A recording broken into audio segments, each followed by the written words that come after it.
আর viva একসাথে ছিল। এই তো ম্যাম বসা ছিল। এটা হচ্ছে লাস্ট গ্রুপের হচ্ছে প্রেজেন্টেশন চলছে। না, লাস্ট গ্রুপ না, এটা হচ্ছে গ্রুপ ডি, মানে লাস্ট গ্রুপের আগের গ্রুপ। লাস্ট গ্রুপ হচ্ছে ই। তো যাই হোক, এখন একটু ফোনটা বের করতে পেরেছি, কারণ আমরা হচ্ছে একেবারেই হচ্ছে সব খাতা টাতা জমা দিয়ে দিয়েছি, এবং আমার গ্রুপের সবার হচ্ছে প্রেজেন্টেশন কমপ্লিট শেষ, মানে প্রেজেন্টেশন আমরা দিয়ে দিয়েছি।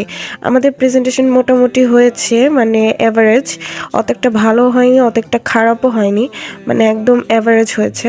আর আমার একদম ছোটোবেলা থেকেই সব রেজাল্ট, সব হচ্ছে যত মানে বোর্ড এক্সাম আছে সব কিছু হচ্ছে মানে অ্যাভারেজ সব কিছুর রেজাল্ট, এবং এগুলো হচ্ছে স্ক্রিপ্ট যেটা হচ্ছে প্রেজেন্টেশনের জন্য রেডি করেছিলাম সেগুলো। গ্রুপ ডি এর হচ্ছে এখন ভাইবা হচ্ছে, মানে প্রেজেন্টেশনের সাথে সাথেই হচ্ছে এক্সটার্নাল ম্যাম হচ্ছে ভাইবা নিয়ে